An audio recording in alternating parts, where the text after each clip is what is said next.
One of the major reasons why you hate confrontation is because you don't know how to articulate your feelings.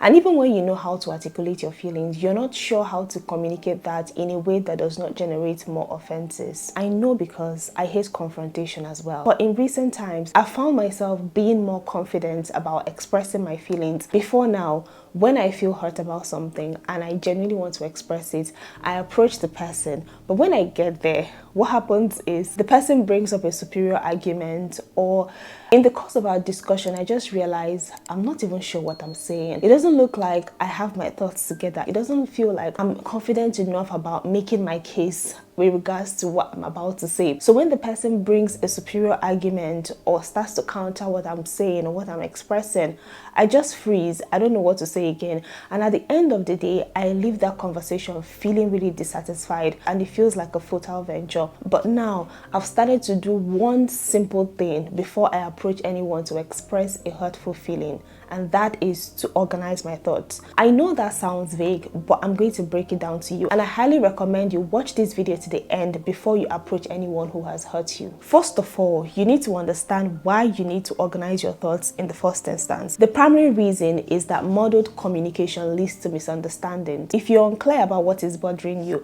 the person you're communicating to most likely will feel unclear about it as well. And because of this confusion, the person will most likely feel defensive or dismissive. But when you organize your thoughts, you're setting a stage for a conversation that is clear, that is focused, and that will hopefully lead to resolution. This might sound like a really tedious task, but just like everything else we discuss on this channel, it's going to take a while, but with practice, it gets better. Also, the time it will take for you to process your feelings, process your emotions, and decide on the best approach to go about it will also depend on the complexity of the situation you're dealing with. But it is definitely something you want to practice doing if you want to get better at having difficult conversations and making the best out of them. Now, how do you organize your thoughts? You need to ask yourself 3 major questions. The first one is, what did they do? What did this person actually do to you? I find that for most people, when they're offended with someone or when they're actually upset about something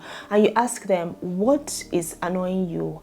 They'll just give a generic response. He's just annoying me. That girl is just irritating me. And I find that to be a blanket statement, and it's almost like an escape from doing the deep work of exploring the emotions you're actually feeling. So it's important that you take some time to think about exactly what that person did. Was it an action? Was it something they said? Did they break a promise? You need to be clear and specific on that. Identifying this ensures that the conversation is focused on a particular behavior and not just vague feelings, because sometimes you're already in a really bad mood such that even someone's breath will be annoying you. You have 100% right to your feelings, but what is not fair is linking someone to a particular negative behavior just because you're feeling that way. So it's important to establish a direct link between the emotions you're feeling and the person's behavior. When you've done that, then you can ask yourself the second question: why am I offended? At this point, you want to dig deeper and ask yourself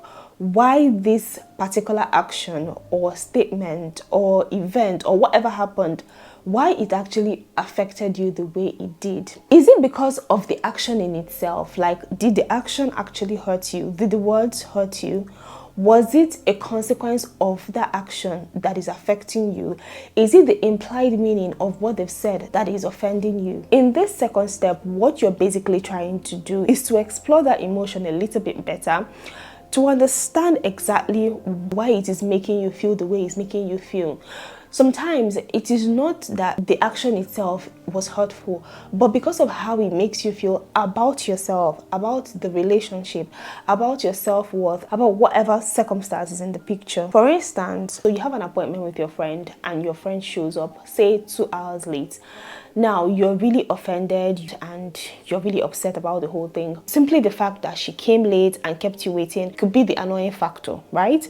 It could also be that you had an appointment that you needed to catch up on after she meets with you, and because of her late coming, you were not able to meet up with that appointment. It could be that at another time, even if she showed up 2 hours late, it's not going to offend you.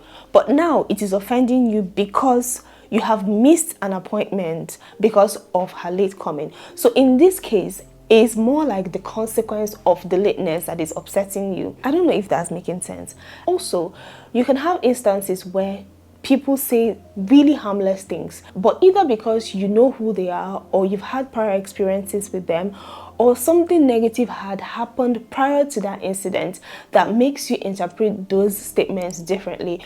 So that's the reason why two people can say the same thing and you interpret it differently and you react differently. So in those kind of situations, it is majorly the implied meaning of those statements or of those actions that is upsetting you. It is important that you have that kind of picture clear in your mind so that you'll be able to communicate it to the person. If you don't get this part right, you can approach someone saying, I feel annoyed that you did XYZ.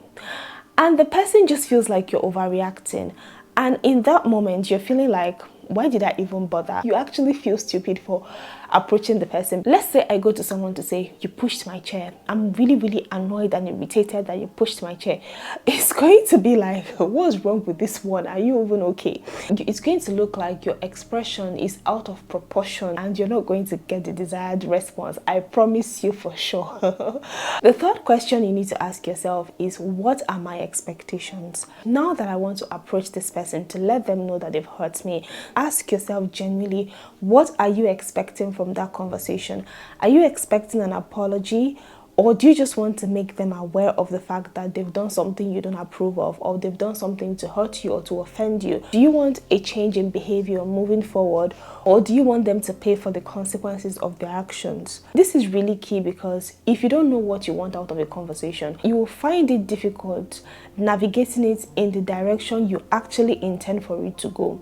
And eventually, if that doesn't happen, you will leave the conversation feeling unsatisfied, and that's not what you want. And I also find that knowing your expectations beforehand prevents the conversation from going into a blame game and actually allows it to be resolution focused. So still going back to the example I gave earlier about your friend showing up 2 hours late to an appointment. So let's say you actually demand an apology from her. It might be worth putting somewhere along the lines of what you're expressing, that you came 2 hours late. I expected that when you come, you thoroughly apologize for keeping me waiting, instead of just saying, oh, I was held up in traffic, or I woke up late, or giving me a flimsy excuse. It kind of suggests that this is what you're expecting at the end of this conversation. It is also possible that you don't want that behavior to repeat itself again. It's also worth expressing in 1 or 2 lines somewhere in the conversation. So basically what I'm trying to say is, you need to have it in mind what you really want out of that conversation. And there are some times when your intent for approaching them is just to make them aware. I don't know if you've been in situations where what is making you annoyed is more of the fact that this person is living their lives without knowing how much hurt and offense they've caused you. So in that kind of instance, your primary goal might just be to make you aware that you offended me. I just needed to know that you annoyed me, okay? You also need to add that somewhere in the conversation, like, oh, I just wanted to let you know that this is how I'm feeling, or I just thought to let you know that you caused me this kind of pain, or this is how much what you did cost me. Knowing exactly what your expectations are guides your choice of words, and any reasonable person listening to you knows exactly what to do after you're done talking. Pro tip: before you go to approach them, say that thing you want to say to yourself. I find that when I do that, I have an idea of how the person will perceive it. Of course, we're all different, and sometimes I might say certain things, it sounds good to me, but when I say it to someone else, it doesn't come out nicely, or is not perceived in the way that I intended it to be perceived. But that's different. But as much as lies within you, you're kind of taking the extra step to ensure you're not saying anything harmful, you're not causing someone more offenses, you're not hurting someone by expressing hurt, because you can truly express hurt without hurting someone else. It ensures that you're choosing your words correctly, and your words are reflecting exactly how you feel, or at least close to how you feel. Second pro tip is to stay calm is really difficult, especially when you're really offended and a lot of things are running through your mind. Don't approach the person in the heat of the moment. Just give it a little bit of time when you're a little bit calm. And if you're not calm, you're probably going to sound more emotional than logical. The person will get defensive, you will come out with more offenses, and things will just get messy. If you're trying to express hurt, the point is you're trying to get to the point where you guys resolve the issue.